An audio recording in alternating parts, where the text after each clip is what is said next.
Hi മക്കളെ, welcome back. എല്ലാവർക്കും wings അക്കാദമിയുടെ പുതിയൊരു വീഡിയോയിലേക്ക് സ്വാഗതം.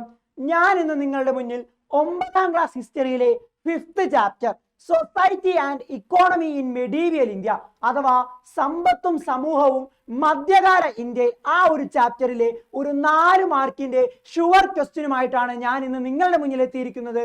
അപ്പോൾ ആ ചാപ്റ്ററിൽ നമ്മൾ പഠിക്കുന്നത് എന്താണ്? ഹിസ്റ്ററിയിലെ 5th ചാപ്റ്ററിൽ നമ്മൾ എന്തൊക്കെയാണ് പഠിക്കുന്നത്? നമ്മൾ പഠിക്കുന്നത് ഓരോ കച്ചവട പുരോഗതിയെ പറ്റിയും സമൂഹത്തിലുണ്ടായ മാറ്റത്തെ പറ്റിയും സാമ്പത്തിക മേഖലയിലുണ്ടായ മാറ്റത്തെ പറ്റിയുമാണ്.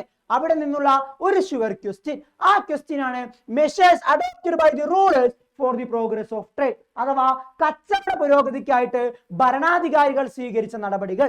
നമ്മുടെ 4 മാർക്കിന്റെ ചോദ്യം, മറക്കരുത്, 4 മാർക്കിന്റെ ചോദ്യം. അപ്പോൾ ആ ഒരു ടോപ്പിക് തുടങ്ങുമ്പോൾ തന്നെ നമ്മൾ പറയുന്നുണ്ട് കച്ചവട പുരോഗതി എങ്ങനെയുണ്ടായി, എങ്ങനെയാ കച്ചവട പുരോഗതി ഉണ്ടായത്? മക്കളെ, എങ്ങനെയാണ് കച്ചവട പുരോഗതി ഉണ്ടായത്? കാർഷിക മേഖലയിലെ ഉൽപാദനത്തിലുണ്ടായ വർധനവാണ് എന്തിലേക്ക് നയിച്ചത്? കച്ചവടത്തിലേക്ക് നയിച്ചത്. നമ്മൾ നമുക്കാവശ്യമുള്ളത് എടുത്തു കഴിഞ്ഞതിന് ശേഷം ബാക്കിയുള്ളത് എന്ത് ചെയ്യാൻ തുടങ്ങി? കച്ചവടം ചെയ്യാൻ തുടങ്ങി. അങ്ങനെയാണ് കച്ചവടം തുടങ്ങിയത്. ആ കച്ചവട മേഖലയിലെ പുരോഗതിക്ക് അന്നത്തെ ഭരണാധികാരികൾ, റൂളേഴ്സ് ചെയ്തു കൊടുത്ത സഹായങ്ങൾ എന്തെല്ലാം, അതാണ് നമുക്ക് ഈ ക്വസ്റ്റ്യനിൽ പഠിക്കാനുള്ളത്. 4 മാർക്കിന്റെ ക്വസ്റ്റ്യൻ. അപ്പോൾ അതിൽ ഭരണാധികാരികൾ എന്തൊക്കെ ചെയ്തു കൊടുത്തടാ? നോക്കിയേ. Constructed roads connecting major cities അഥവാ പ്രധാനപ്പെട്ട നഗരങ്ങളെ തമ്മിൽ ബന്ധിപ്പിച്ചുകൊണ്ട് ഭരണാധികാരികൾ എന്ത് പണിതു? റോഡുകൾ പണിതു. അല്ലേ? നമുക്കിന്ന് തൃശ്ശൂരിൽ നിന്ന് എറണാകുളത്തേക്കും തൃശ്ശൂരിൽ നിന്ന് തിരുവനന്തപുരത്തേക്കും തൃശ്ശൂരിൽ നിന്ന് കണ്ണൂരിലേക്കും കോഴിക്കോട്ടേക്കും കാസർഗോട്ടേക്കും വേണ്ട ഇങ്ങനെ പ്രധാനപ്പെട്ട എല്ലാ നഗരങ്ങളിലേക്കും എന്തുണ്ട്? റോഡുകളിലെ മക്കളെ. അപ്പൊ അതുപോലെ നാട്ടിൽ മൊത്തം പ്രധാനപ്പെട്ട എല്ലാ നഗരങ്ങളെയും തമ്മിൽ ബന്ധിപ്പിച്ച് അന്നത്തെ ഭരണാധികാരികൾ എന്ത് പണിതു കൊടുത്തു? റോഡുകൾ പണിതു കൊടുത്തു. പ്രധാനപ്പെട്ട നഗരങ്ങളെ തമ്മിൽ ബന്ധിപ്പിച്ച് റോഡുകൾ പണിതു കൊടുത്തു. രണ്ടാമത്തേതാണ് ഗ്രാൻഡഡ് ലോൺ ടു ട്രേഡേഴ്സ് അഥവാ അന്നത്തെ കച്ചവടക്കാരുടെ കയ്യിൽ പൈസ ഇല്ലാതെ വരുമ്പോൾ, കച്ചവടം ചെയ്യാനായിട്ട് അല്ലെങ്കിൽ സാധനങ്ങൾ വാങ്ങിക്കാനായി പൈസ ഇല്ലാതെ വരുമ്പോൾ ഈ കച്ചവടക്കാർക്ക് അന്നത്തെ ഭരണാധികാരികൾ എന്ത് ചെയ്തു കൊടുത്തു?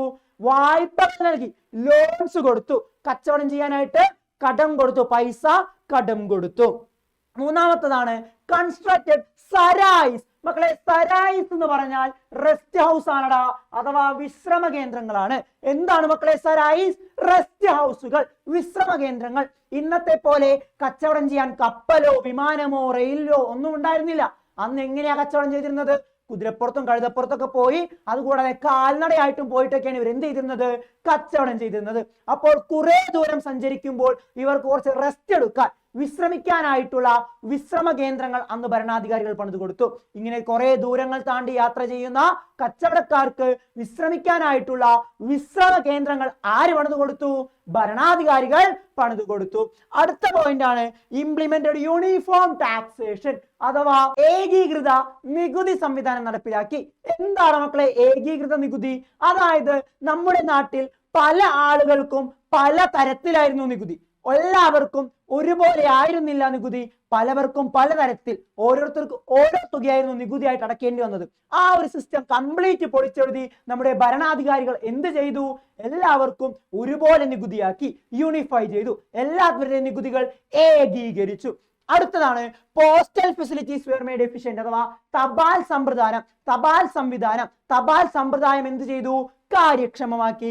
അവസാനത്തെ പോയിന്റ് ആണ് ഇംപ്ലിമെന്റഡ് എഫിഷ്യന്റ് കോയിനേജ് സിസ്റ്റം അഥവാ കാര്യക്ഷമമായൊരു നാണയ സംവിധാനം അന്നത്തെ ഭരണാധികാരികൾ നടപ്പിലാക്കി. എന്തിനാ നാണയ സംവിധാനം? അന്ന് എന്തായിരുന്നില്ല, കച്ചവടത്തിൽ അധികം പൈസയൊന്നും ഉപയോഗിച്ചിരുന്നില്ല. കൂടുതലും എന്താ, നമ്മുടെ കയ്യിലുള്ള എന്തെങ്കിലും സാധനം അവർക്ക് കൊടുക്കുന്നു, അവരുടെ കയ്യിലുള്ള എന്തെങ്കിലും സാധനം നമ്മൾ തിരിച്ചു മേടിക്കുന്നു.